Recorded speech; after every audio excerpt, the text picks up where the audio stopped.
so excited to see y'all all together in real time. Oh my God. Yeah. Yes. The trio. The Kevin that does what we want. I never wear these earrings because they're so loud. Can you hear them? Yeah, but it's a Yes. good, It looks very Julie. I felt a little like yes. Jamie, actually. I was like, these feel like Jamie earrings. Shaylee, your hair looks so long. A It's little super cut off cute. the Oh, Thank you. it is It's cute. cute with your headphones. Thanks. I guess that could be 80s Yes. too, along with my glasses, Oh, like yes. loopy things. I'm wearing my cryptids. Oh, nice. That's it, cryptids? I'm wearing my. Yeah. Oh my God, So I love here's that. Mothman. Oh, This is a Oh my gift God. that Jess got me like years ago. Bigfoot. They're like in a band. cute. And so it's Mothman, Bigfoot, and then I think like Nessie's down here. This is their tour. Oh my God, that's so awesome. So it's What? Loch Ness, like the Point cryptid Pleasant, Mount St. sightings, like where I That's they, love that. awesome. yeah. I don't know if I Well, was like in view or anything. I was gonna suggest that y'all kind of introduce yourselves a little bit, but it's so interesting because I feel like this is like getting a little flavor of like who y'all are. When Shaylee loves her cryptids Yes. and her 80s nostalgia or just like nostalgia period. So Yes. yeah, I mean, everyone, I mean, this is for the podcast. I guess people who are watching this probably know who I am at this point, but Shaylee, you're a newbie. Do you want to say just whatever you want to say about yourself? Oh, yes. Okay. So I'm Shaylee, and so I am also a clinical mental health counselor that met Jamie and Julie at Antioch University in our program, the which was like a once in a lifetime kind of program, changed our lives. We really connected through group residency. And not only did we connect through like mental health and counseling wise, but also our love of witchcraft and magic. Yeah, so I just like really connected with you guys on those levels. And I reside in Florida currently with my partner and 4 cats. So I think that's a good, concise introduction. Yay! Yeah, that's awesome, Shaylee. Yeah, this is going to be a very exciting episode because not only 2 counselors, we have 3 mental health counselors and 2 of my best friends. Oh my God. To talk about my best friend's exorcism. So Yes. that is so excited. With Shaylee, you proposed a book club where we read this book together and would talk about it. And of course, I'm like, well, let's tell the world about what we think about it through the podcast. And so that's what we're here to talk about. But before we move forward, Julie, I know that you have been a reoccurring guest a couple times. Would you like to remind people who you are or Sure. whatever I'm you want to say? Julie. Yeah. Shaylee, that was a beautiful introduction. Yeah. We all went, as Shaylee said, we all went to we were all in the same program at Antioch. And we share our love of horror and witchy stuff and obviously cryptids. And I have to mention when I'm on with Jamie and Shaylee, the Newkirks. Shaylee's the one that got us into the Newkirks. So if you're interested in high strangeness and cryptids, shout out Newkirks, go check them out. I live in Rhode Island, so I was thinking of you all because I think it was supposed to be in the high 20s the other night. And I Oh was my thinking God. Wow. of you when you're like, oh, it's cold, it's 50. You knew we would say that. But I am jealous that you have that Southern as well. friends. Anyway, yeah, so I'm in Rhode Island and I do want to say, so we just had Thanksgiving, right? And I was hanging out with my sister in the dining room and she's like, because she wanted to borrow another book. So I brought the book. She goes, oh, did you bring my best friend's exorcism? And my cousins in the room are like, what are you talking about? Your best friend's exorcism. It was pretty funny. So that's my silly little Thanksgiving antidote. They didn't realize it was a book, and they thought that our best friend had an exorcism. But yeah. Julie, you said before that like, people don't often know this side of you. And so you're talking to your family about my best Mhm. friend's exorcism. And then, like, out of context, it's like, yeah, you have no idea. But in the context of like, something like this, like, it's sure, that makes all the sense in the world. Sister I was the love it. one who wanted me to read the book in the first place, and she hasn't read it. Yeah, and this is exciting because this is the first time I've talked about a book on this podcast. Normally, you talk about movies, and I will say that this is a movie. They did make a movie out of it, but I have not seen it. Have y'all seen it? Not No, yet. not yet. I've not Not either, so I'll be yet. so curious to maybe watch the movie and see what we think about the movie compared to the book, but I was so curious to hear what y'all thought about the book first. Yeah, we haven't talked about it. I We specifically have not talked about it at all. So we have no usually we kind of communicate about these things, so I'm so curious. I'm I'm so so curious. excited. I think we have a little agenda for today, if that's okay. Even though we are so obviously we're chomping at the bit to talk about the book, which by the way, for people who are just that's why I'm like in my best hip 80s gear here because That's why it's you the look set like it's Bit of a Madonna theme. today. the 80s, but I'm not sure how I did. It Yes. looks more like clown makeup. But anyways, um so because we Can I are just say, I'm please. sorry, I just want to say that as soon as I saw you, I knew immediately it was the 80s. Like I was like, Okay, good, oh, 80s. good. Like, oh, I'm in high school. But Yes. we'll get there. We'll get there with the book. That's why I'm so excited because, like, also, something that we also often talk about in our coven, which I'll come back to our coven, is we have this interesting generational difference between us. We got Shaylee, who, what generation are you, Shaylee? What generation do you claim? Oh, I wanted to mention my age because I think it will be important for this Hmm. particular like book discussion.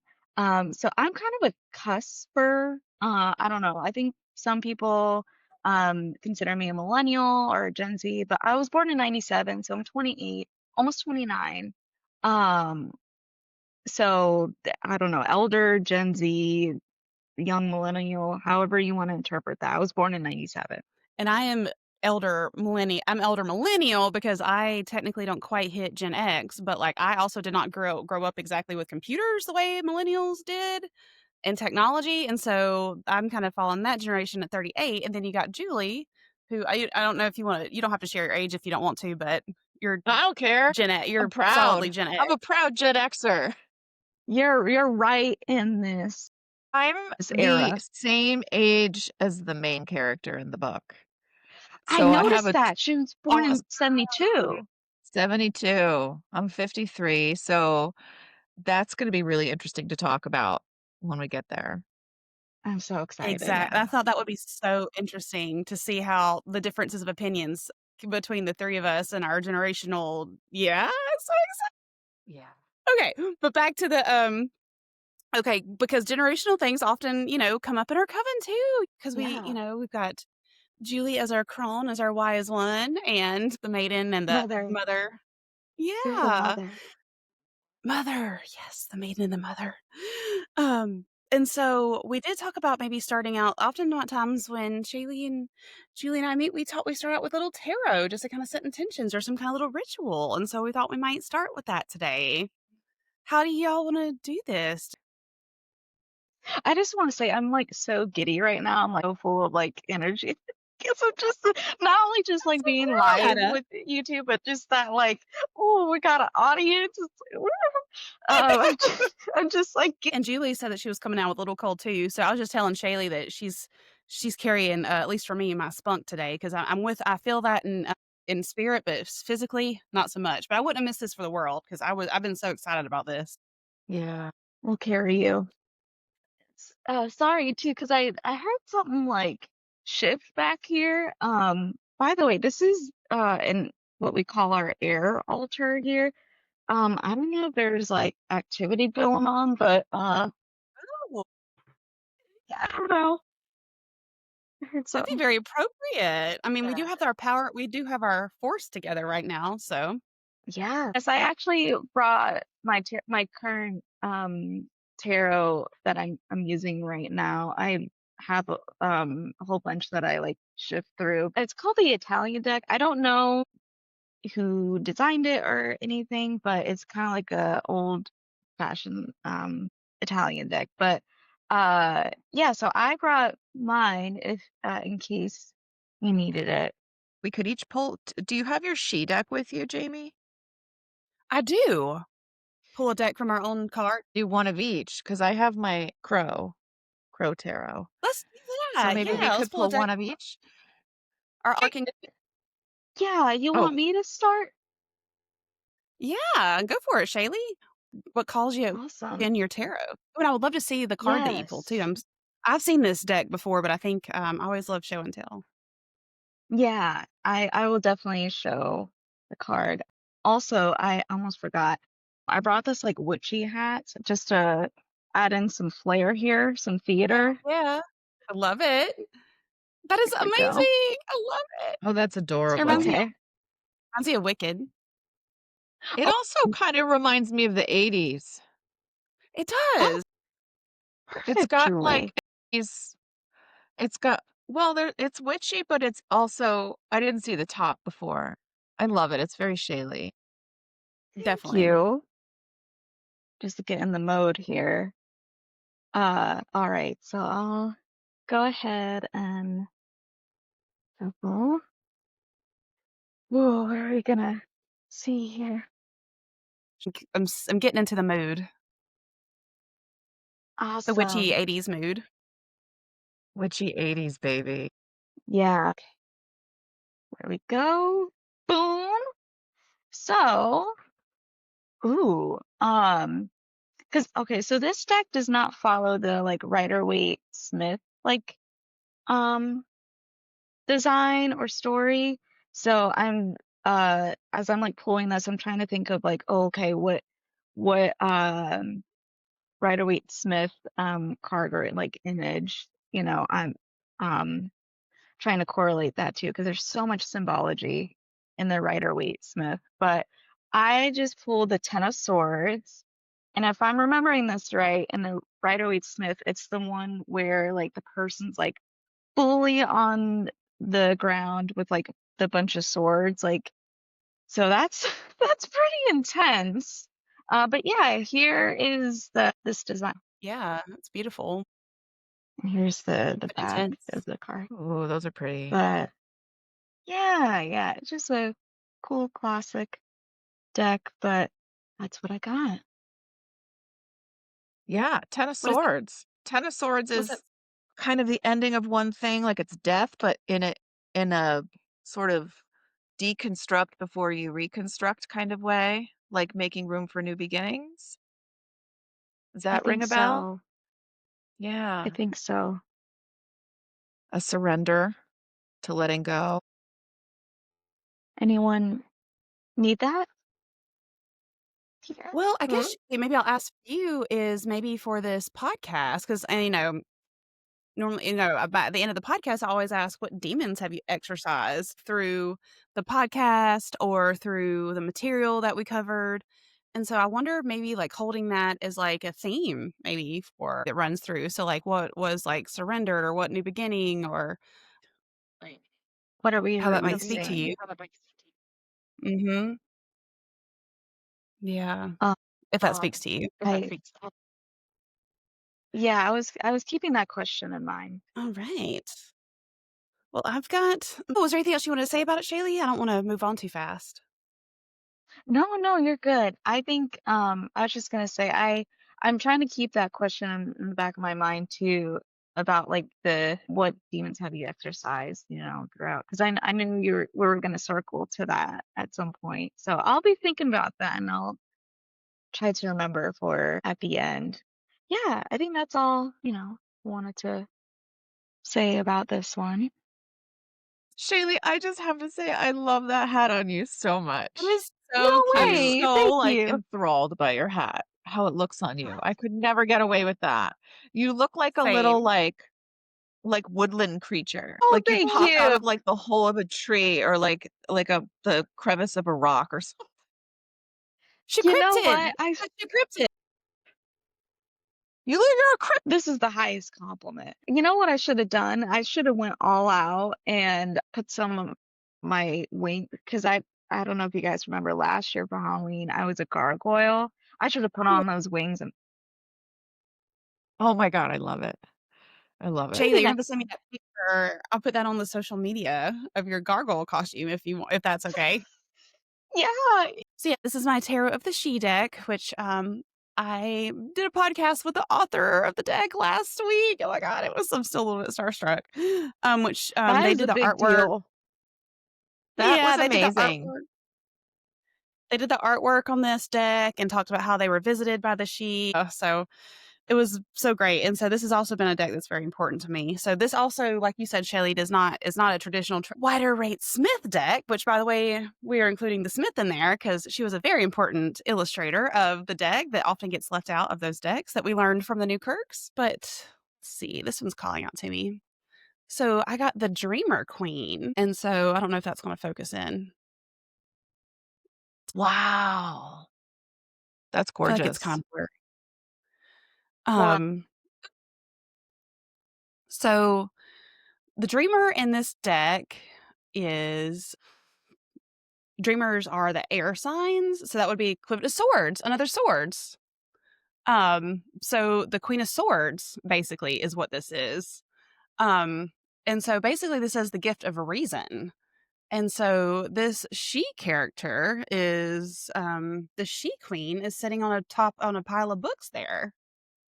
And so I'm not sure what the traditional Julie or Shaylee, I'm gonna have to remind me what the traditional Queen of Swords represents, but it seems like in swords we know represents like logic or intellect. It's an air sign, which definitely seems to be consistent with like floating in the clouds here, books, logic, reason, and so it seems to be related to something to do with using the gift of the brains. Those books. Books, me Yeah. to be quite literal, books. I was gonna say this is all very connecting so much already. As it How always so, does. Shay? I feel like every time we get together, we this happens. It does. Well, first of all, it's the swords. So, and we're here for books, and Yeah. we're here to use our thinking brains. Yeah, that's so interesting. Two swords. Yeah. Are you look And the are you queen looking is up like the Queen nurture. of Swords, Oh, Shay? I don't usually like follow the. Oh, you are too. Mine's totally different. Mine's like suffering with dignity and resignation from my book for the Queen of Swords. Interesting. For my companion book Yeah. for the Terror of the She, it says, her throne is knowledge, true and just. Her mind is all that she will trust. A blade as sharp as any sword, and solitude is her reward. Independence, Mm, knowledge, cynicism, research, harsh truths, intelligence. mm, Harsh truths. What about yours, Yeah, you're Shaylee? I'm truth. interested. Um, yeah, I usually don't follow these like little book booklets that they, you know, um, that they include in the decks. But for the queen, for this one it says widow, melancholy, separation, remorse, lack of feeling for the queen. It's all Hmm. like general. Yeah. Interesting. interesting. Yeah. So, Shaylee, your Well, it's interpretation interesting. and my interpretation based on our books are more similar, and Emily's, we're on a first name basis since your last Yeah. podcast. My pal Emily. That was so good. That was such an amazing conversation. I loved it so much. I get Yeah, more of a I like Yeah. harmony that. sense for that I one. like that. Yeah. But Totally. yeah. And, I know, like, kinda what you were saying, Shaylee, I don't really use the companion books either because, like, I've just really kinda started try to going off just, like, um, how it makes me feel or how it resonates with me in the moment. And it's interesting because, like, when I think about parts work, like, we have cognitive parts and we have emotional feeling parts, and so those are 2 different things, and so, like, this is a card about intellect rather than feeling, and so I think maybe that's kinda what y'all's, companion books are speaking to. I just had the best idea. You should do your own deck based on IFS. IFS. A parts An work and IFS IFS card deck. tarot. That Totally. would go hand in hand like so like oh like so good. Y'all copyright it here. Y'all are gonna get gonna get credit for the in my, They'll be teaching it. oh my Yes, god, because you're alumni. that's funny. Maybe they'll hire you as adjunct professor so you can teach the class. IFS tarot. Oh my god, that sounds like a dream come true, actually, y'all. Like, It does. stop stroking my ego. All right, should I Julie, you're go? up. Yep. I've got my crow deck and I've got the Page of Cups. The Wow. Page of Ooh, that's a Cups. beautiful card. I love this deck so much. So I'm thinking cups, emotions, sort of intuition, emotions. The ocean on this is kind of wavy. I feel like Page is also like youthful, like the It is. in that learning stage, that youthful learning, like novice kind of stage. Yeah. So Doesn't the let me page look. deliver a message or Yeah, let me see what it says here. It's Pages funny are because you guys also are kind of saying like you like to do it, like, intuitively, and I do too. I like to look at it intuitively first, but this one particular book was the very first tarot book I got. the It's crow? not even sounds the same great. one Oh, that goes that with the one. Crow Tarot, but I just always came back to this because I love the way they explain it. It's It's great. But that one alright, speaks to you. page new emotional beginning. Ooh. The creativity of the cups is less outgoing and exuberant than the fiery wands. It's more introverted, reflective, and passive. So, yeah, that's an interesting three-way pull we got going on here. We got a couple Yeah. swords, very I mind thinking. I want to say Page I think is also like another like it's either page or princess, but more that like Innocent, innocent, innocent, I yeah, think. innocent, Yeah. kind of Novice. fresh. I've always well, not throughout when I first got into tarot, that was like the card. I don't know if you guys have identified with like a card, like you pull a card and you're like, I feel like this is me as a card. When I first got into tarot, I always identified with Page of Cups, but now I don't. Oh, I feel like I've grown up a little bit, and I now associate it with my younger self. But yeah, the energy of it very much like reminds me of like my younger self. Yeah, so I don't know if you guys have that card where we might have talked Hermit. about this before, actually. Hermit, baby, all the way. King of That's Wands for me. Hermit's great. that's Yes, right. yes, yes. Oh, Julie, I can't help but to think, but since the book material that we're gonna be talking about is feels almost maybe like very Page of Cups for you in that time period, maybe. It's like maybe channeling the Page of Cups for like high school and like this time Oh my period when you god. It's kind of so good. Yeah. thinking about the Yeah, book totally. because you could definitely Oh, bring some. Yeah, that makes so much sense. I'm totally thinking oh of my yeah. high school self now. It's weird. Yeah, Julie, channel that high Maybe school self we're as we get into the book. Yeah, we'll exactly. see. Maybe We'll we see can where the conversation exercise goes. all of our high school selves, our adolescent selves. Maybe that's what's gonna pop up Yeah. during this time. That's Yeah. so crazy, Shaylee, because this definitely feels definitely like my high school self. Very like focused on intellect and just focusing on school and like engineering and like fuck your feelings and just get through it, power through the school stuff. Wow. Yeah. I'm feeling, when people feel have that feeling they get when they're in church. I'm like, ooh, I'm feeling I'm feeling Ooh, the sometimes like the spirit. yeah, the Taksu. That's what I kind of think of as Taksu. That Tatsu. like, yeah, spirit is a move. Well, this might be a good time to transition because I know that we wanted to take some time. Let's say a little about Dr. Z. How are y'all feeling? Yeah, let's talk about Dr. Z real quick. Yeah. Okay. Yeah. Yeah, we wanted to take a few minutes since the three of us had gotten together as Antioch students, and that's how we all met. We recently found out this week that one of our very beloved professors, Dr. Ernie Zulo, passed away from a medical emergency. I guess it happened last week, and then they just told us about it this week, or they just released information this week. And so we definitely wanted to take some time since all 3 of us were getting together, and all 3 of us had him for our internship class and other, classes at Antioch University, and wanted to take a few minutes to honor him and a little memorial for him that would live on electronically. So, Julie, do you wanna start? Because I know that you are the closest to Dr. Z as far as, like, in time frame and your experience of him. You just had class with him. Does that feel okay? Yeah.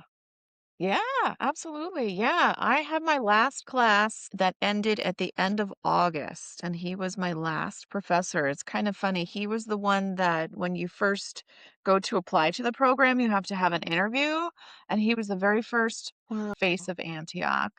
And then he was my very last class. I didn't have him at all in between. I just saw him at the residencies and he'd pop up here and there for things, but and I just had such a good experience in this last class. It just left me with such a warm, fuzzy feeling. He had such an amazing sense of humor, and he was so knowledgeable and so approachable.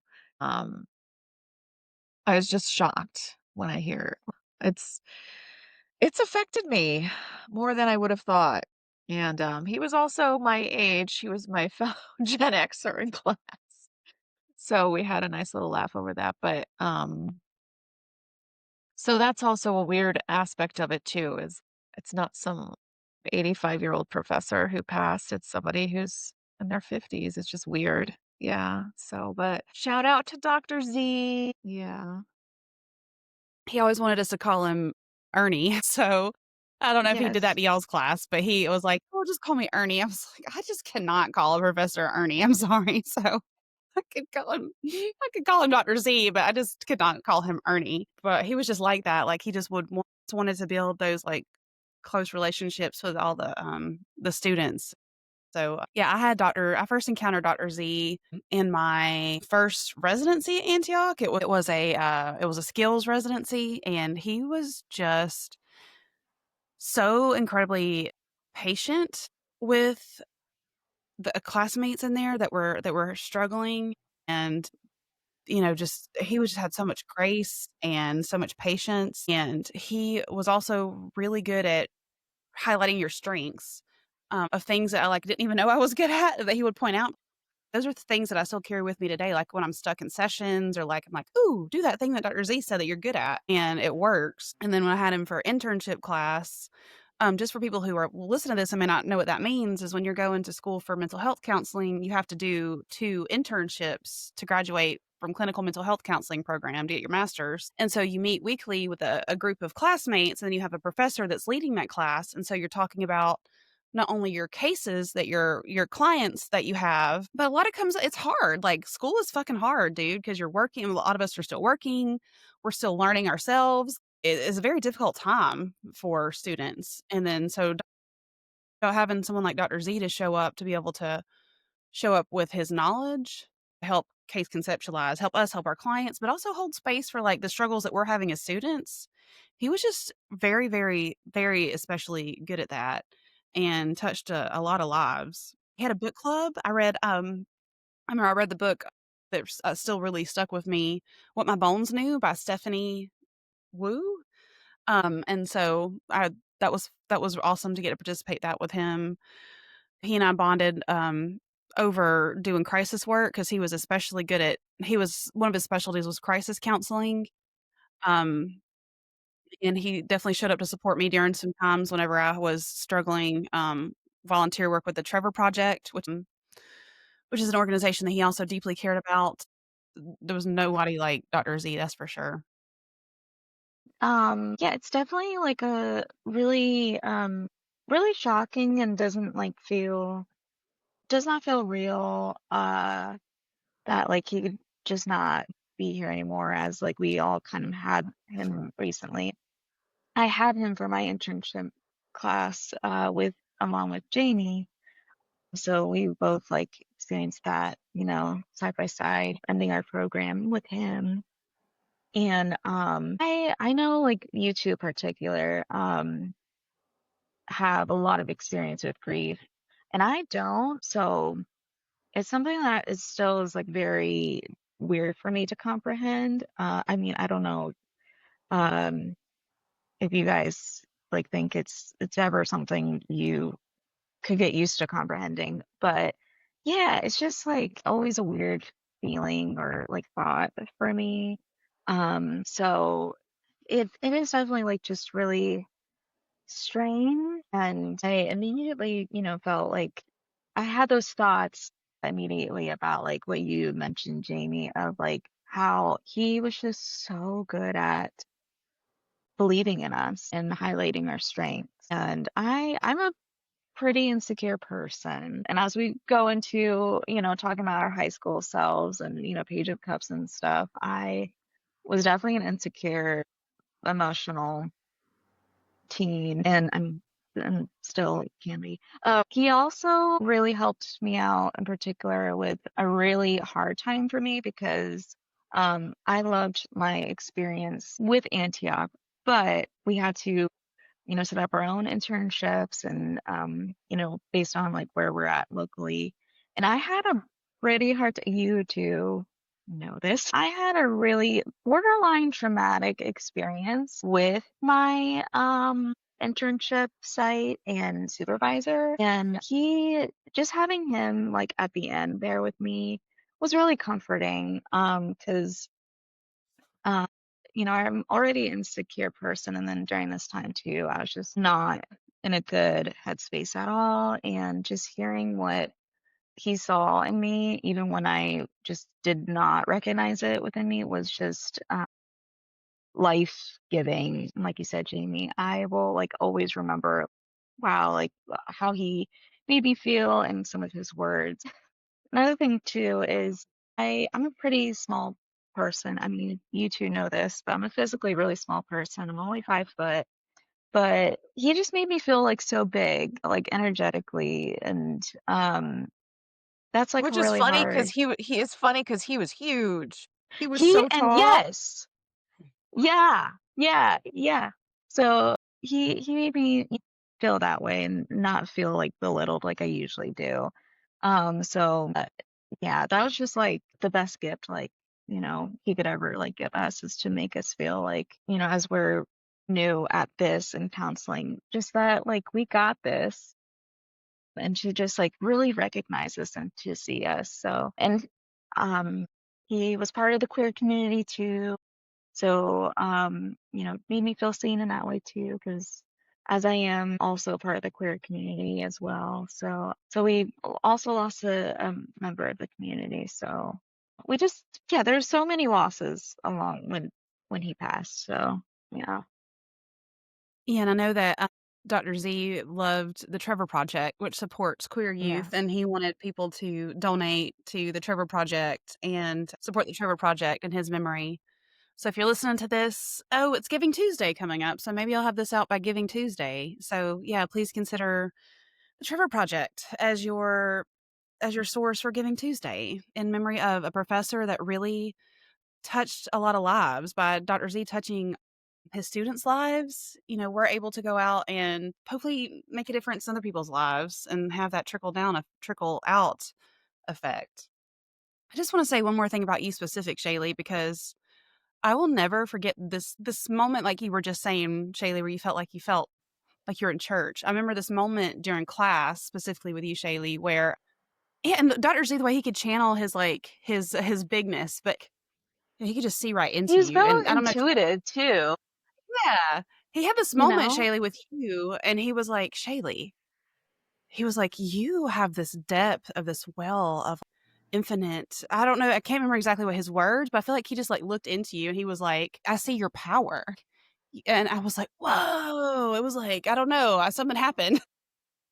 I know something did happen, like, when he when he said that, and I know I couldn't believe it either. But yeah, and thank you because you were there to witness me too. So thank you. Yeah. I just remember that moment. I was like, yeah, he's right. Like, because I feel like I see that because I know you, and that's not fair. I can, but like for him to just be like, "What? I see this power in you, Shaylee." I was like, "Yeah, she's a fucking witch, bro," you know. But for him to like see it, you know, like this that intuition, he just went straight there. I was like, "Wow, he's so good." It just blew my mind, and so I still think about that moment with you, and it was really marvelous to witness. Thank you. So this one's for Dr. Z. This one's for Dr. Z To see. and our classmates. Ooh, I don't know how to transition. Here's a transition. Dr. Z was in high school when my best friend's exorcism took place. Hell yeah, because you were in high school when this He took was probably a place. couple years older than me, but still could have been in high school. So Totally. yeah, I got the book here. You do, I love that. I read it on Yeah. ooh, I love how it looks like a, is it Regents, yes. Be kind, rewind. I didn't I read the audiobook. I half listened to it on audio, and then I half listened to it on, like, a Kindle situation because I was renting it from the library, and those are the only sources that it had, but I could see the, like, 3D version of the book. I was like, "Oh, it looks like a VHS tape, like a double edition." Yeah. And I did grow up that just to everyone out there, I did grow up with VHS tapes and I love them. And I'm just a big physical media person. I guess, yeah. As you described me as a nostalgic person. Yeah. Yeah, I think Something you're a definitely an old soul. Thanks. And I should say too, my parents are about Jamie's age. So my parents were teens also during this age, and so I grew up a lot with their like secondhand love of the 80s and the music, the movies. So I have a indirect influence from the 80s too, even though I was not there. But yeah.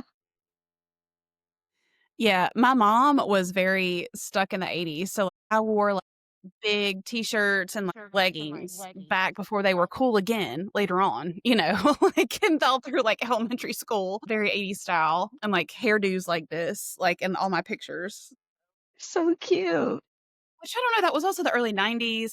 I guess I got a little bit of that bleed over from the '80s into the early '90s, so Yeah, because the whole span of the decade is like there's the 1980 is a totally different like jam than 1989, which is going into more of what you probably remember.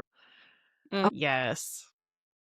Um, so I also have to admit it's been about month and a Yeah. half maybe since I read the book, so it's a little bit not as fresh on my Yeah. mind, even though I did try to That's refresh a little bit yesterday and today. Even though obviously like all good books and material things stick with you or point, you know, the feelings of it stick with you, maybe not so much details. Um, First of all, maybe we can start with just giving it how many stars we would have given it. How does Oh that yeah, sound? And then we can dive into why we felt the way we felt. I think that's a part good of idea that. because Yeah. this will reveal what we think about it. So yeah, I guess we can start by what we think Mm-hmm. about it. You go first, Julie. That was your idea. Okay. You I gave it a 2. That's okay. That's Oh my okay. God, wait, I'm so surprised, like kind of pleasantly.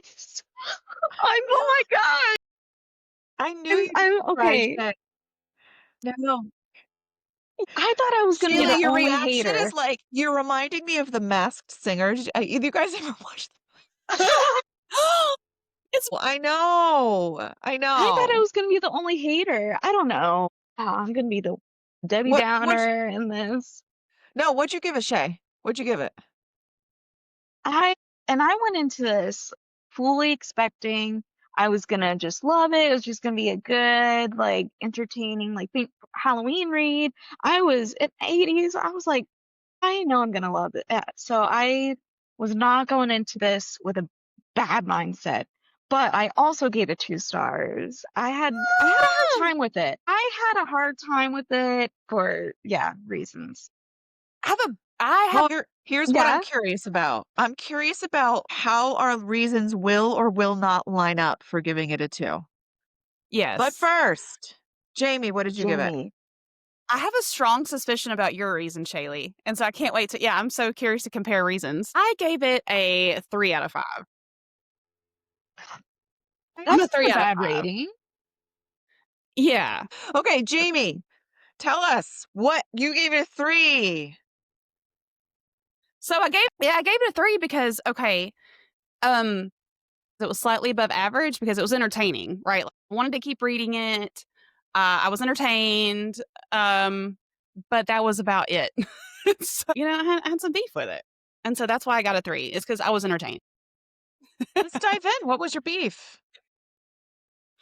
For me, yeah, like, I felt like this book was kind of a ripoff of a lot of other source material, so it just didn't feel very original for like me, like Mean Girls is like one of my most favorite cherished things and all of, because like when I think of my coming of age tale, like Mean Girls is it.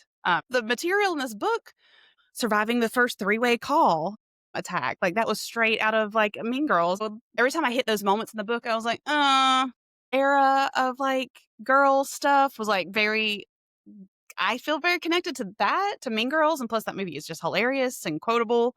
And so the scenes where in the book where she's like giving her friend the shake to lose weight, but like, oh, it's from a foreign country. That's why you can't read it. Like this, like, oh, that was like just like the calcine bars my mom got in Switzerland. This was after Mean Girls and timing. And then Yes. also because this was written by a man, this is just Mhm. interesting. Like, he's writing of Mhm. the experience of, like, teenage girls, and so, of course, he's gonna pull from other source material, so that makes sense. So, I don't know, I just had a little bit of a problem with the originality and also, like, the tone. I feel like the book kept making tone shifts. Sometimes it was, like, warm and fuzzy, and sometimes it was comedy, and sometimes it tried to be scary, and sometimes I don't know, like, the tone shifts were just kind of a little bit whiplashy. The tone shift was a big thing for me. I couldn't figure out the tone, and I couldn't figure out what some of the things were meaning, like the themes. I couldn't Yes. pinpoint the point of the story. Yes. Yeah. You know what I mean? Like, I was waiting for something to happen, but nothing real. I mean, yeah, things happened, but they didn't really happen. There wasn't a huge there were points where I felt like, "Oh, he's starting to make some sort of statement," whether it was being sexually harassed as a girl or something, and there was never any it never came to any fruition of, like, a statement. Do you know what I mean? It was like the tone was Yeah. shifting, and then you think there's gonna be some sort of theory or I'm going back Yes. to my, like, writing degree, and then it just kind of, like, fizzled, and then another tone shift would kick in. And then it kind of fizzled, and it just didn't it was weird. It kinda didn't flow. It I think with like demon possession too and exorcisms, like there's so much you could do with that. And especially of like symbology too. I mean, obviously, Yeah. as we will talk about, there's so much you could do with that. And it didn't have like the depth of like what it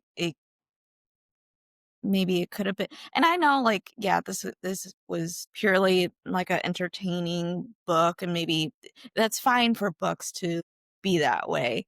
But even with that alone, being an entertaining book, it's like, but what else do you have going for yourself, besides just being like a good, quick, fast-paced book? But that's not my biggest beef with Was it the queer I like baiting, Shaylee? that's part of it. So, okay, okay. here I go into this segment of like, okay, the generational thing where I'm like, oh, I'm gonna come on here and I'm gonna be the whiny like Gen Z with the woke propaganda. But so okay, I don't understand why so this book was made, or written in, I think, 2016 or something, so it's a modern book, set in the '80s, and so I get, like, the '80s were different, I totally get that, but I don't get why we still need to, like, perpetuate these different stereotypes and all these different things for the sake of, "Oh, that's how it was then," and for, like, what I feel like was, like, for shock value, and I don't like shock value stuff because it makes me feel like you're trying to trick me into feeling something for no purpose or meaning, so what I'm specifically thinking about is, talking about is not only the "I love you dearly, but not queerly" thing, and it's like, okay, why do we need to do all that? Um, but what really, like, just got to me was, like, the weird, like, porn thing in the beginning, and then also the slave day thing? Why Oh, is that yeah. needed? Why is that needed? It did not even serve a purpose. Can I ask a Yes, question? That confused the hell out of me too, and I was like, "Is this because I'm like, something that "Julie, happened?" did that happen?" Well, that's the thing. My thought was because the author is writing he grew up in the area, like, he's from the South, that part of the South. I was like, "Oh Okay. my thought was, "Oh my god, they had these things in the '80s because we did not have that up here in New England." So I don't know if it actually did. My thought was, like, that actually could have happened in the South maybe, and I just didn't experience it because 'cause I'm up here. Yeah, that But was kind of I my had the same reaction. I was like, "Are you freaking kidding me?" Like, even back I don't think that that was I just remember being taught about the Underground Railroad. That was not my yeah. experience back in that So day. as a Gen Xer, that was not your experience in school. Now I know you didn't go Absolutely to school not. in the South, but But he so that yeah. was interesting that you confirmed that. And I will say too, Julie, I guess I'm kinda middle of y'all too, when it comes to this because being from the South, still in 2025 openly uses racial slangs and, pretty shamelessly.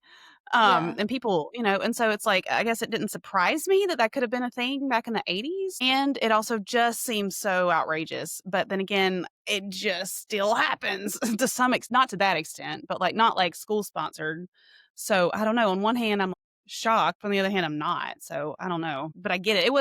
I don't feel like they dealt with it well enough in the book for sure, Shaylee. I feel Well, like it was just, and that's an example of bringing something up and then just letting it fizzle away. yes, Like, why are you exactly. Yeah. bringing this up if you're not gonna be very clear Turn about your around. what's the point of this? Like, we've had a conversation about gratuity in movies before, and it just Yes. felt like gratuitous. You're exactly If you're right. not gonna dig into it and have a thesis statement about again, that's my writing degree shining through. Once in a blue moon it happens, but then why is it in there?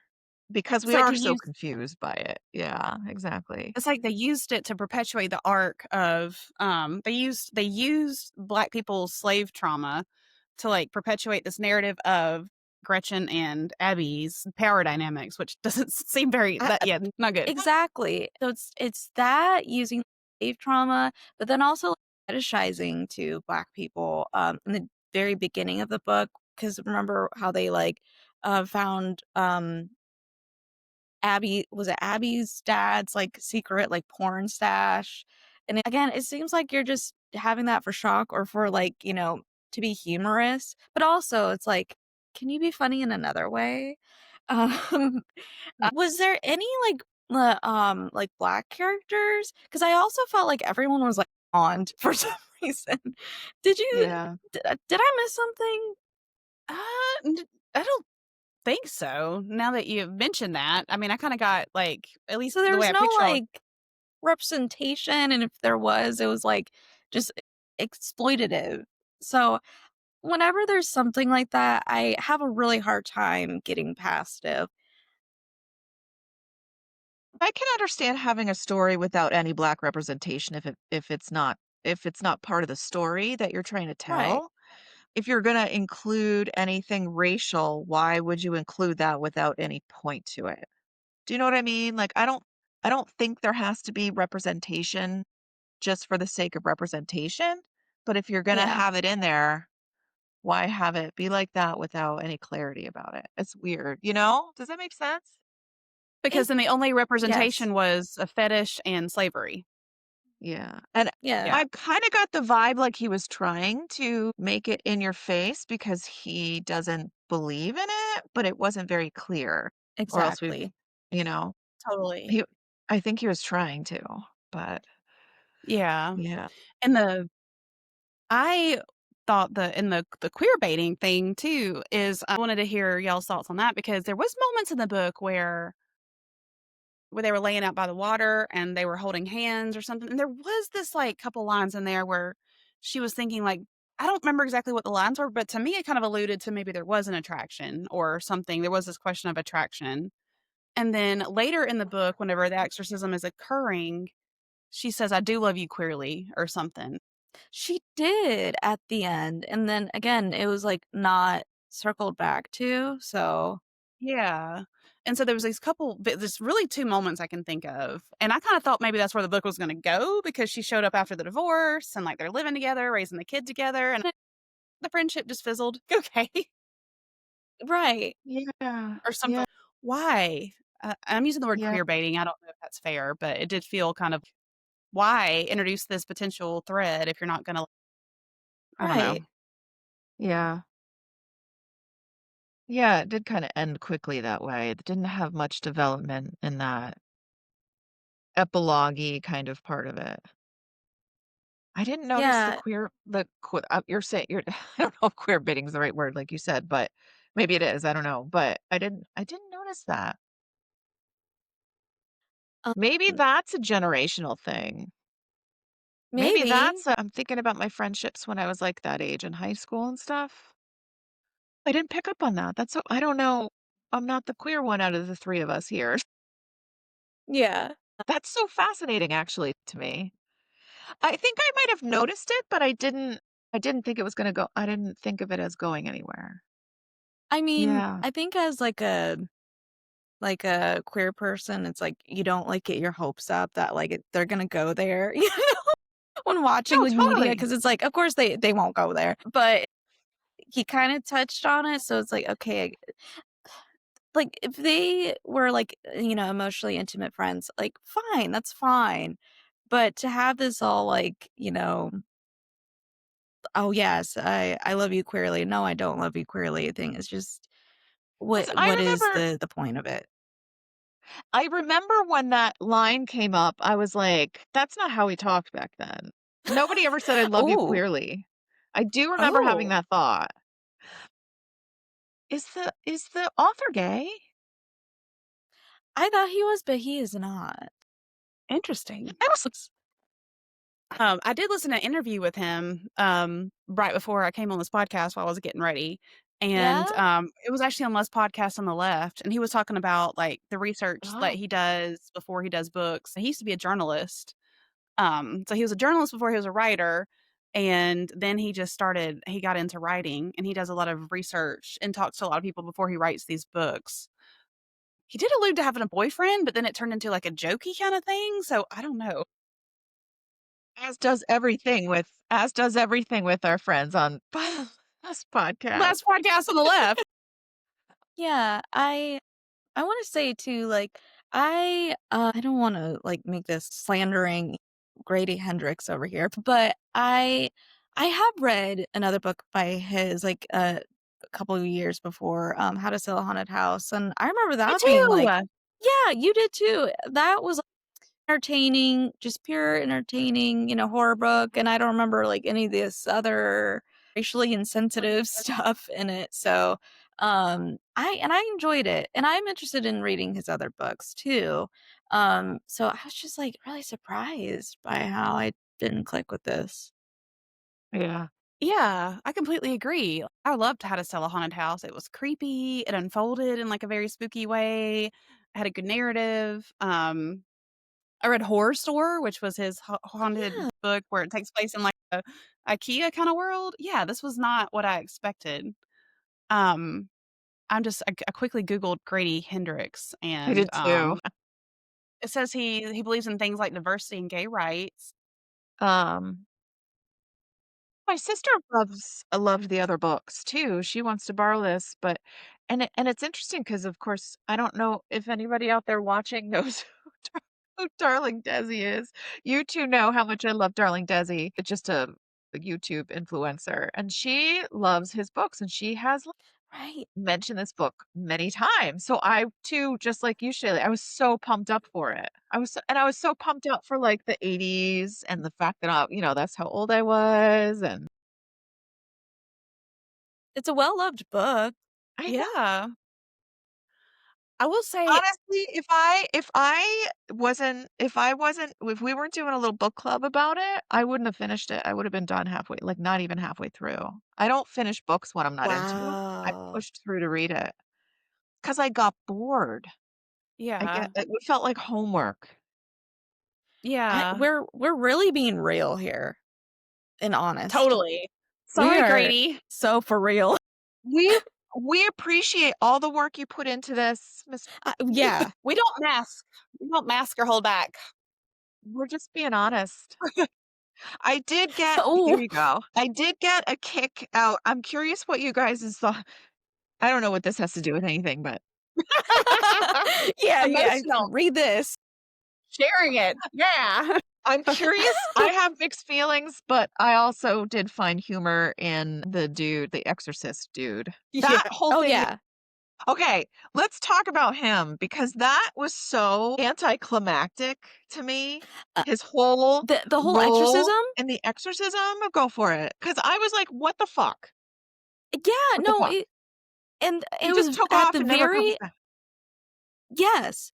It was at the very end, the whole exorcism, by the way, and it just, like, again, fizzled out, and I don't know. There's so much you could do with demons, like, give us some lore here. I don't I know. love That's just the the kinda demon. The demon yeah, itself, the owl. Oh my god, I wanted to the know, like owl. I wanna know more. Like, give us some yeah, lore, some demon mythology, something like that, but I don't know, that's just the kinda reader I am, I guess, but Yeah. same. I'll give it yeah, to me, this instead of, like, going into, like, the camp or, like, the humor or even, like, trying to make social statements, not even fulfilling the social statements about bodily autonomy and, like, racial stuff yeah, that they didn't even do a even a remotely good job on, like, if they would've just leaned into, like, the scary shit, like the demon, it would've been so good. Like, the moments that really worked for me in this book was getting the phone calls, and, like, Abby coming yeah, through while she was or sorry, Gretchen coming through while she was actually possessed, and then the demon coming back, and then, just, learning about the owl and the name of the demon, and like, that stuff is what really worked for me in the book, yeah, and, yeah, they totally could have rolled with that a lot more. Yeah, pick a genre, right? Pick a genre. Even the even the moment of, like, the friend up on the bell tower, wrote, like oh. that was so scary. I mean, that was fucked up, but it was really Wait, scary. I don't remember. The friend that the Gretchen, while she was possessed, she had convinced her to, like, start, like, trying to chase after the cute priest or something? Yeah, that was Yeah, weird. because they kinda But had a there was thing. just not enough depth to each situation to understand what was going on. It could That have was my just Right. interpretation, is that Yeah. she had convinced her friend to have a crush on the priest and to try to pursue him? Yeah. I was a little confused about that shack that the whole thing started with in the woods, and she was all naked, and I didn't she What was couldn't the find the shack, significance and then with she could that? find the shack, and then she was naked, and what happened to her? Like, why was she naked? What happened? There was just a lot of unanswered questions, I think. Yeah. Was this a YA book? I think it's considered a YA Eh, book. based So it's the perspective of teens, but was it targeted for that? I wanna say it was. Um, I have a question for Julie, Yes. um, because I do think it was interesting in the context of this book. was it Gretchen was the one that was possessed, right? Am I getting the names right? Because it was Abby and Gretchen were the friends. So Yeah. Gretchen was possessed, um, which is interesting because now this is also in the backdrop of, like, 80s, like, satanic panic because you got, like, the metal Yes. band and, like, I guess supposedly back then anything that sounded dark or looked dark was satanic, and it was obviously not true, but then Gretchen actually being possessed. I guess one of the question is can you speak to what you remember about that time period, Julie, about the satanic panic and everything being dark Satanic and evil? Panic. You know, it's so funny because I just watched a documentary on it. It was I think it was a two or three-parter, or was it one full one?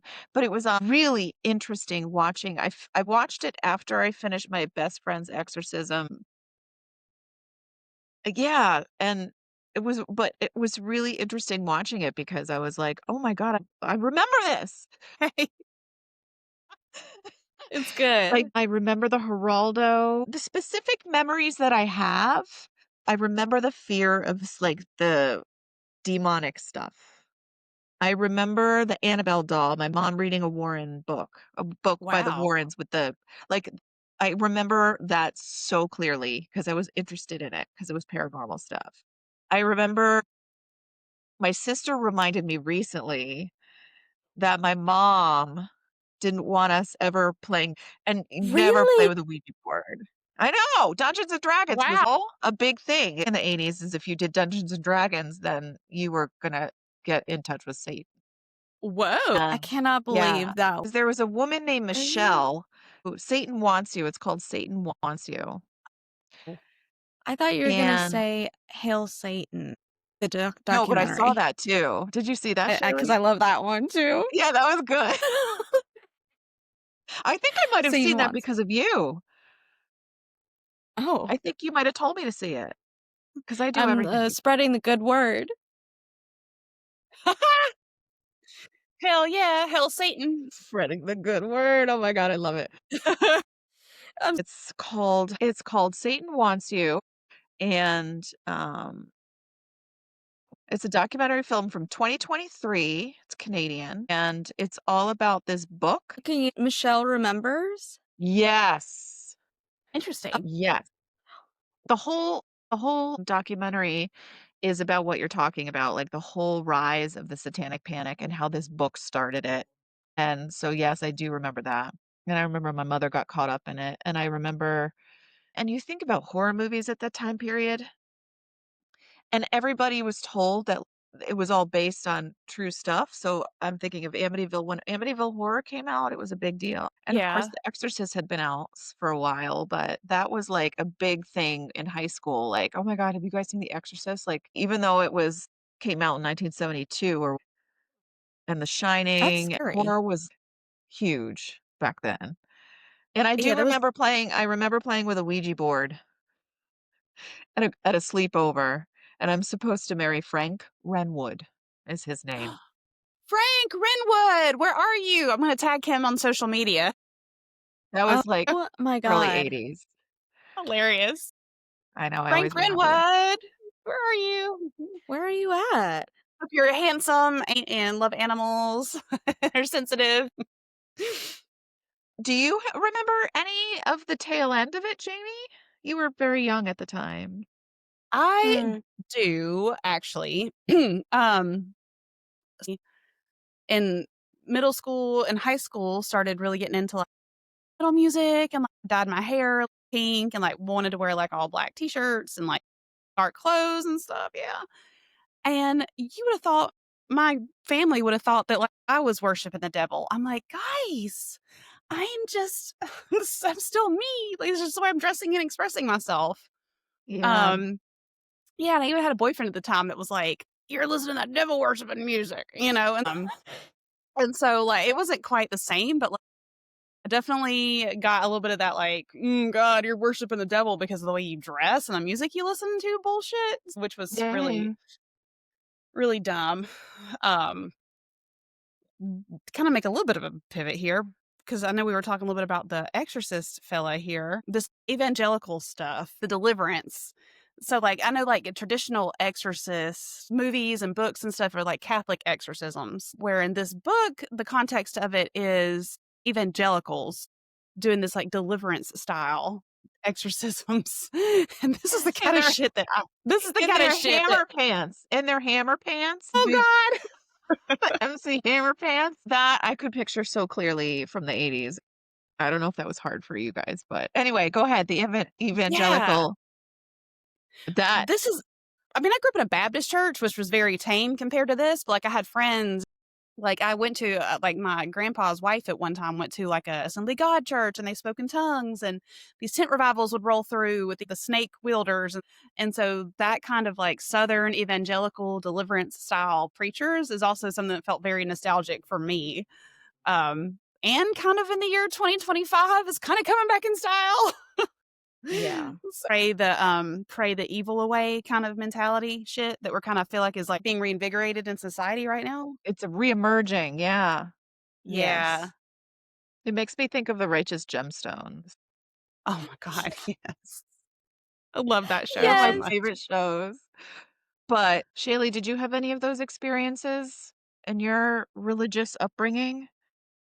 Yeah. So obviously, I wasn't there for the infamous satanic panic, but I kind of still had that experience because, yeah, I grew up like Jamie, grew up really religious in the South, or if you consider Florida the South, it's its own flavor of South, uh, especially these days. But yeah, I mean, I definitely would not be allowed to mess with a Ouija board and definitely was not allowed to watch certain things and like partake in certain things. And so, yeah, rough draft or general summary of it was, yeah, I grew up really religious too, and kind of had like my own um still had that maybe like sentiment, within my Yeah. upbringing with all that kind of stuff.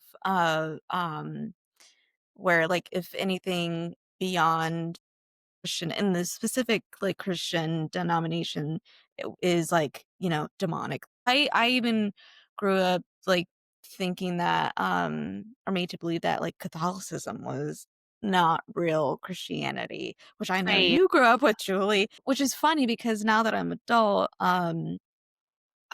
I find Catholicism really fascinating because it has all of its rituals and stuff, and I'm like, That's "Oh, what I I wanna," love about witchy ritual stuff because it's because it I grew up with it. And I'm like yeah, yeah. Catholicism is so witchy. Yeah. So, like, But I have misogyny is incense not. burning here. Yeah. Misogyny is not. What did you think of the exorcist in this book, Shaylee? Um, The The crazy weightlifter, the weightlifter, I don't know, I was, like, surprised about that choice of, like, exorcist. I don't know what I was expecting with the exorcist character, but I think it would've been really as we're having this conversation, I think it would've been really interesting to have someone who maybe represented the satanic panic kind of style, like, priest where, like, we're zealous, is that the word? Where, to, like, represent that time, but and then maybe they could find another way to exorcise the demon. Yeah, I don't know, I was just surprised, and maybe I didn't really connect with him. well, that was the humor too. Wasn't he like that? It's another example Was he? of trying to figure out what it's supposed to mean. Is it, Yeah. like a pick a genre? Like, is it supposed to be funny that this guy is because I thought he was funny, but Mhm. weird but he was also very knowledgeable about, like about possession and, like, spirits and yeah, demons, but then, but then it's almost like he was trying to prove to his family that he could exorcise the demon by himself, and then he had to have this Yeah. battle of wills. There's, like, this, like, machismo, macho thing about him with, like, the weightlifting and trying to, like, out battle the demon with, Gretchen that was just yeah, which an exorcist movie is really no different, I guess. Like, I mean, when you look at the Catholic exorcism and exorcist movies, it's really just like the Catholics trying to out Jesus, the demons, yeah, basically. So in a yeah, way, it's kind of the same, just a different, maybe less on the nose. yeah. You know who I picture in my head when I think of that character? Speaking of the rich. Speaking of the righteous gemstones, the gay guy, the gay bodybuilder guy, Oh my god, love I think him. I know what you're talking He's about. my I favorite love him character. so much. But What for Kevin, anybody is out it? there that's seen the righteous gemstones, you know who I'm talking about. So funny. Oh my god. Yeah. I will say though, just a couple points about things that I like about the book, Let's kind of do like that. that we're talking about, kind Sure. of like because that we're kind of talking about the ending. I'm gonna bring up my hero, Robert Falconer, The Of Others course. Within Us. His book about spiritual and emotional, for lack of a better word, exorcisms with clients, who are carrying burdens. We call them burdens in Mm. IFS. His approach is basically ridding people of their demons or burdens is with love and compassion. And basically, he's saying that, like, you can't beat them out, right? You have to invite them to move on with like love and compassion and understanding, basically, like with the self. And really, that's kind of what, even though it was super fucking anticlimactic in this book, that is what happened. And so when Abby did intervene in her friend's exorcism, she's like, you're hurting her. And so when she stepped in to intervene in the exorcism, that really is how she cured Gretchen, was really just with friendship and love. And so Robert Falconer would approve how that actually played out. And so I did appreciate that. I was like, okay, that feels accurate to somebody's experience out there in the real world of ridding people of burdens and Yeah. demons. And so I did like that. Though it wasn't quite as exciting. Yeah. I mean, it wasn't like the worst book ever. It wasn't Yeah, like totally. Yeah, we Oh, didn't give it I 0. think that the problem for me was that it was just hyped up so much. it was That was Totally. the hyped up. biggest thing. But I did enjoy the 80s-ness of it. I did enjoy some of the stuff I didn't resonate with from my experience in the 80s, but some of the stuff I totally did. Shayla, you raised your hand. I just Kayla went noticed back to it's a school. Yes. That's Yes. hilarious. I didn't know it could do yes. that. I just just because I was like, "Ooh, what you said." It popped a question. What is So I it? was Oh, What like, is it? please. politely raised my hand. I had a question. Maybe we could share some of our favorite 80s, either music, movie, book that you're fond of from that time. Oh, I wanna hear your guys's first, because 'cause Oh. I'm really curious. I was talking to someone the other day too about the nostalgia of skating rinks. And I don't even know if skating Mhm. rinks exist Right. anymore, y'all. Like, oh my God. I absolutely loved the skating rink, aspect about how Gretchen and Abby met at the skating rink and, talking Yeah. about like the music at the skating rink. And I also do love the fact that the chapters in this book had a playlist. Oh, me listening, because I'll Yes. did this visually with both an audiobook and reading the book on like a basically Kindle type thing. It came with a Spotify playlist, and so, I did love the music, and so I grew up in the early '90s, which is carryover from the '80s, in like, skating rinks with my friends. You did? Yes, I fucking love skating, dude. Mm. You had skating rinks in the '90s? Yes. Not in my hometown, but we had to drive, like, 45 minutes to a town called Dothan. It was called the Playground.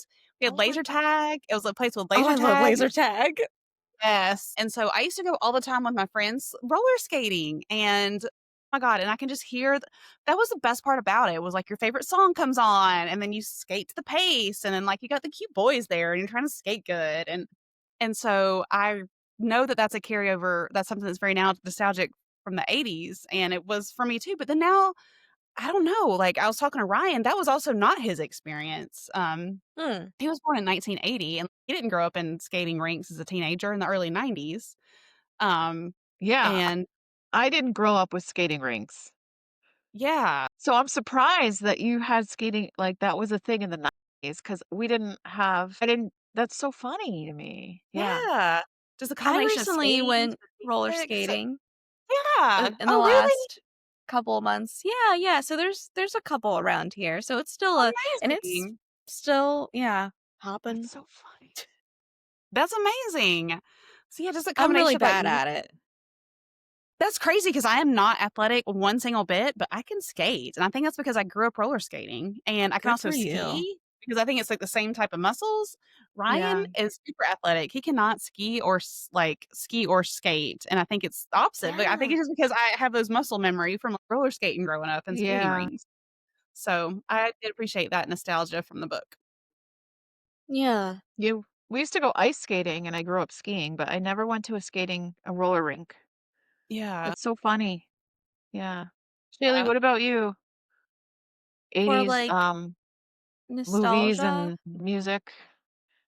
I I I know. I Can I guess one? what? Can I guess one singer that you love from the 80s? Bjork? Sugar Yes, she Cubes? did start Sugar Cubes, yeah, that's how she started.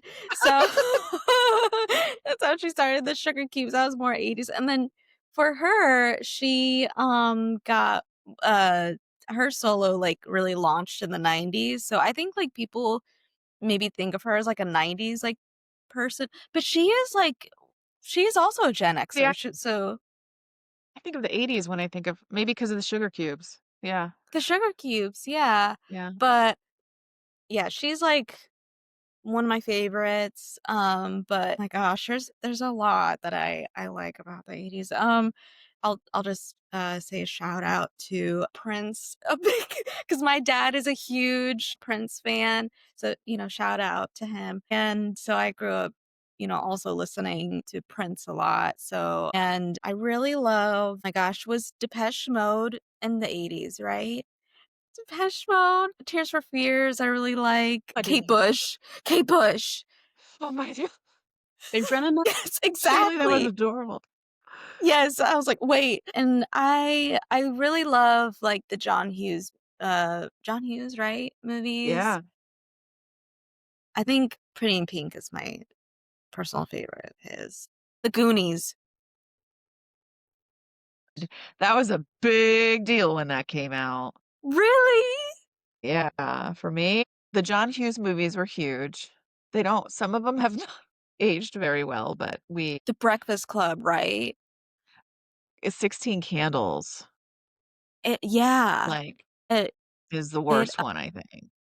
And some of The Breakfast really Club, but it's still some of the themes of the themes still stand, but there's just some Long Duck Dong and 16 Candles. I've seen multiple interviews of Molly Ringwald talking about how, like, she talks to her kids about how some of these movies did not age well. But, yeah, John Hughes movies, but I was obsessed with Molly Ringwald.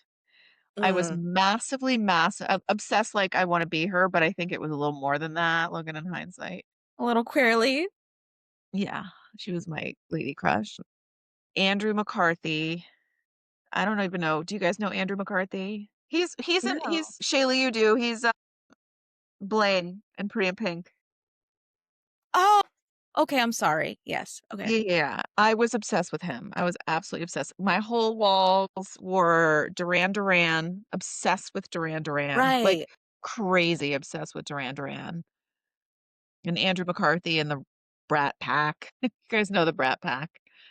Am I Yes. okay. I don't know Yes. what you know and don't know. Obsessed with John as far as music goes, John Cougar Mellencamp was the soundtrack for me. I loved his music, and it was the first time as a teenager it was about the music. I wasn't I didn't think he was hot. I just loved the music. And of I course, just we have to talked about a lot of the '80s horror movies were yeah. classics. Yeah. Sinead O'Connor. But Sinead Mm, O'Connor, I didn't discover until, like, the very end of the '80s, which is okay. interesting because I'm a insane Sinead O'Connor fan. I absolutely adore Sinead O'Connor, and I remember reading her biography a few years ago on the plane, and everybody loves Prince. You said your dad loves Prince? Yep. Prince she had a very disturbing interaction with Prince, so ever since I read that, I'm like, "Yeah, Prince schmentz." Like, Oh, nobody fucks with my no. Oh, Sinead. no. He was a very peculiar person. Yeah. He is. I He had won't his deny that. demons. There were demons there. We Yeah. all have demons. I just, that I gotta admit, y'all, '80s is just not my decade. It's just not my decade. Are you a '90s girl? I'm a '90s girl. The Yeah. in the '80s, everything was just a little bit goofy for me. So, just being honest. So 'Cause it Yep, I'm a was. 90s I'm a It 90s It is, girl. was. yeah. Yeah. I feel like I'm 90s and, like, modern era girl when it comes to, like, horror and books and media. I live in the present and I live in the 90s. There's really nothing in between. It's so funny. I live in the present and I live in the '90s. Yeah. Oh, I love that.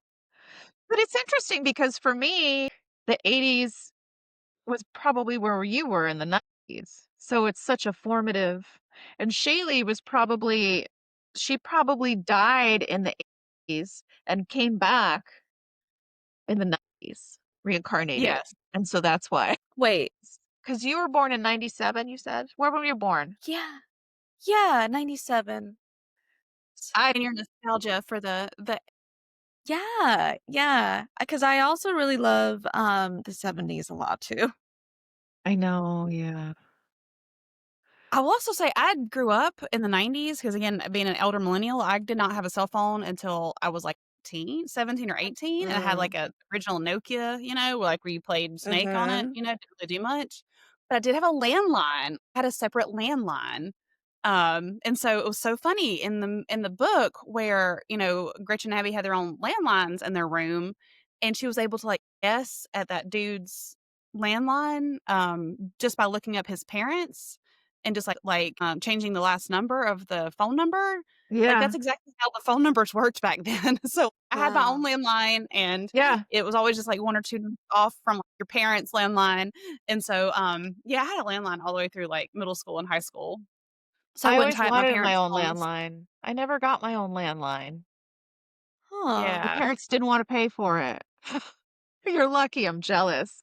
The It was 16-year-old in me is very jealous that you got your own landline.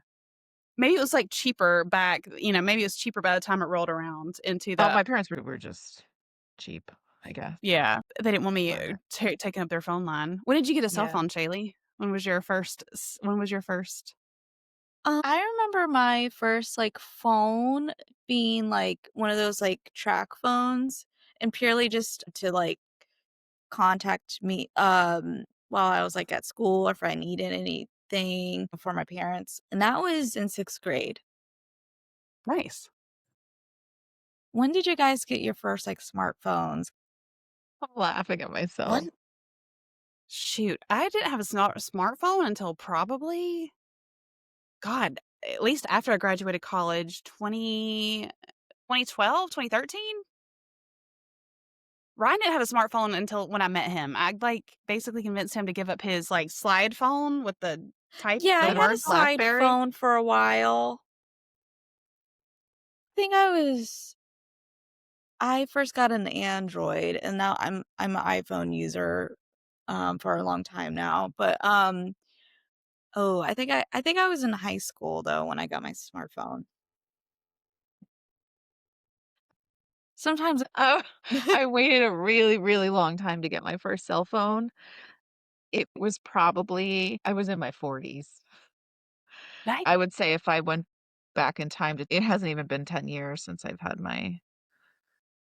I really my friends were like, "Julie, get a freaking cell phone already." And I'm like, "No! No, I don't need did one." we did we get a smartphone or all around the same time? It kinda sounds like it. Our first a little roughly? My That's first kinda cell phone funny. was a Like, different ages, smartphone. but My Kinda first cell oh, sounds phone, like I would say it was probably about 8 years ago. oh, I think my first smartphone was, 2013. Teen. okay, Oh, I think maybe yeah. A couple plus or minus a couple years each. Yeah. That's fine. That's really that's so interesting. funny. That's so funny. You know what? Honestly, that's something I wanna roll back on. Just take it back. Yeah, I know. Oh, I wanna take a lot of things back. Yeah, just take it back. I Yeah. tell Man, the last few days being sick, I had just been rotting on the couch, just losing time warping into the cell phone, and I hated every second of it. Yeah.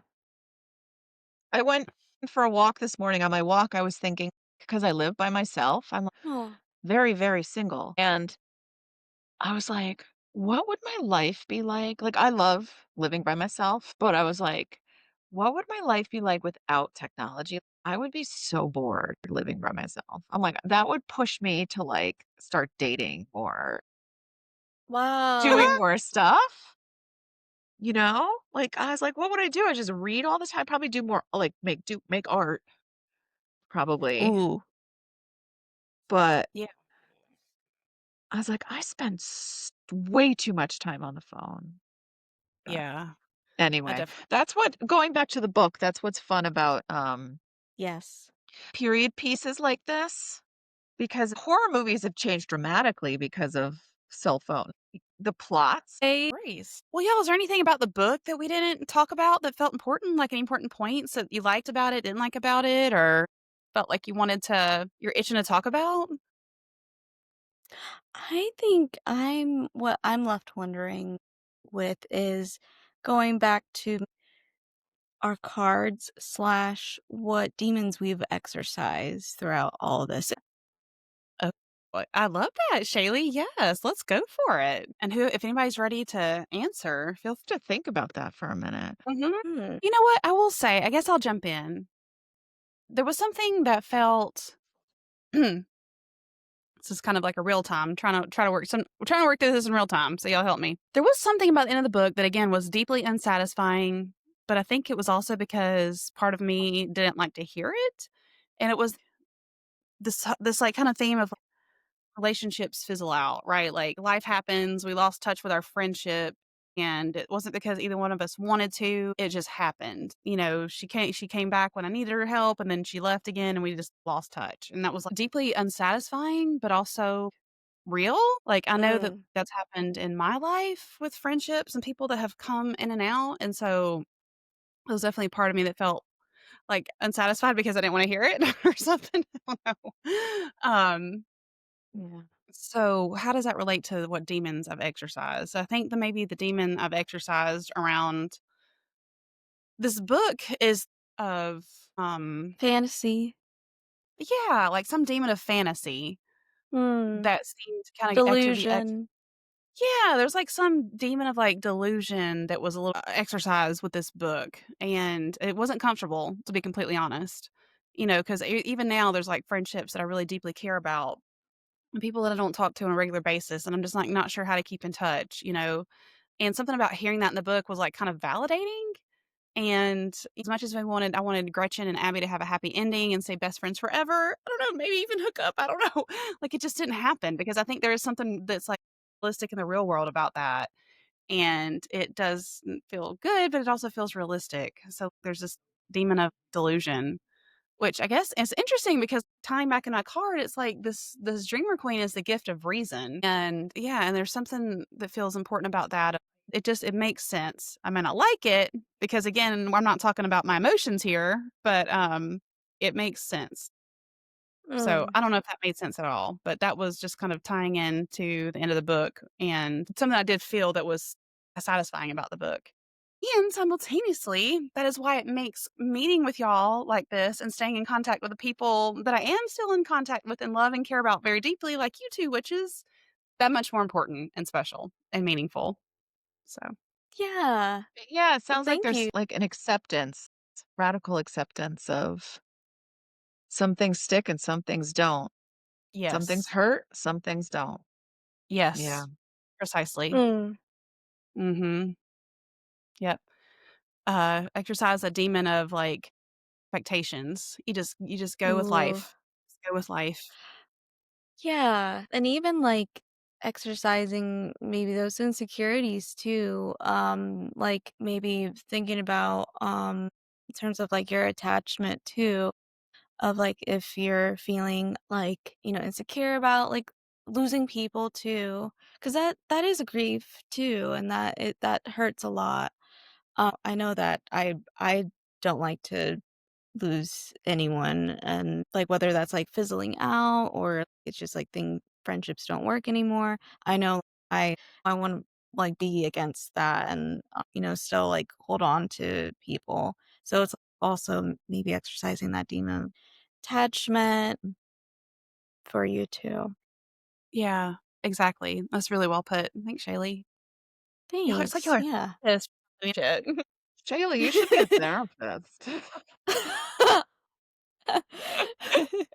Y'all This is should so be cool. therapists. Wow. Hmm. Honestly, I think I've exercised my guilt of speaking unkindly about somebody else's Ooh. art. Ooh, that's a good one. That's a That's a good good one. one. That's a good Is it? one. With criticizing Because something. it was I was kind of I stressing is too strong of a word, but I don't I'm not I don't like being a critic. This is Mhm, just me my too. own I have a really hard time with people, like, people put so much blood, sweat, and tears into their art Yes. that it was hard for me to think about. It was exciting to to think about coming out with you ladies, but it was hard for me to come on and knowingly criticize someone's blood, sweat, and tears. But I did Yeah, because me that's my too. reality, and I still, wanna honor the blood, sweat, and tears that Grady Hendrix put into this book, and also honor our own feelings about the book, and that's the whole point of putting art into the world, right? Is to once you put it out there, it's not just yours. So, yeah, yep, I guess that's my answer. I love that, and I just Very love shy all of a sudden. I love that. It was so great, Julie, and I just loved almost that simultaneous reaction that we all had. It's like, "Whoa, we're all not here to, like, pump this book up for an hour?" You know? And so I Yeah, think there's strength in that too, of, like, not feeling alone, that, like, you don't have to come on and mask or feel guilty about that because you're not alone. Not that even if you were alone, that would totally been okay too, but you're yeah, not alone, Mhm. you know? You aren't alone yeah, here, and we are actually creating sort of like a piece of we're creating a piece of work here too that we're putting out in the world too that's yeah, responding to his art. So, and yes, we can honor and respect his hard work and his opinion and his voice. And also, we just didn't totally get it. And, yeah, it didn't speak to, not that we didn't get it, it didn't speak to us. Right. yeah, So, yeah, Yeah. Yeah, I like that too. Oh my gosh, both of your guys' responses, and I think I relate to both too. And I think for me, I think I'm exercising a lot of things here. Hopefully I remember to cover it all, but that part of me, that Page of Cups is definitely, I feel like here, like in coming out more into the forefront and especially connecting that part to Dr. Z too, and just like having that part be seen. Maybe that little adolescent, or that adolescent part that feels little. Um, and how, often maybe young people feel like that maybe they don't feel like confident or maybe a loss of control too, especially in today's age. Especially teens, children, um, I don't know how they do it anymore, growing up in today's age, and so, yeah, there's just, like, that feeling of, like, gosh, that loss of control, and especially, I mean, I guess if you've ever been demon possessed, so that loss of control, I guess that's a good that's thing the too. ultimate. Yeah, yeah, of, like, just something, like, taking over your body, and so I'm thinking about that. Also thinking about too how what Jamie said of showing up like as a friend too, and maybe like this is also a little bit of like real time processing too, or something I've been real time processing is like making sure like because again, things are so hard nowadays to be present. And I've been feeling, as far as like, showing up as a friend, kind of been feeling like a bad friend lately to a lot of people. Just like, gosh, I wish I could just be more present, even though like, being present for all of us is really hard, a really hard challenge right now. So there's like that piece. Another thing too is like also the demon I'm exercising is because this is a podcast that we're recording, exercising the being comfortable being seen and witnessed and being listened to. Because I have a hard time with like, expressing myself and allowing others to witness me too. So there's all of that going on. So there, yeah, hope that all makes sense. Yeah.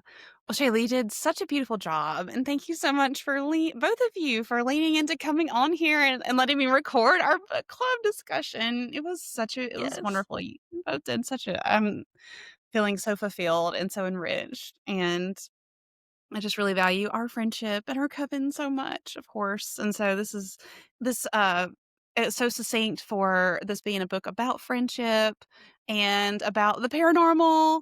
And this is the first truly exorcist content that I've covered on the Exorcist Within. So congratulations, Ooh, lady. we really leaned into that. I was about to say I'm gonna have to send y'all a badge. Because like I finally covered something exorcism related. So um, but yeah, y'all are awesome. I love y'all very much and Thank appreciate your you. time and coming on. Anything else? Anything else? Anybody wanted to lay on the table? Just a big thank you for letting us come on, having us on.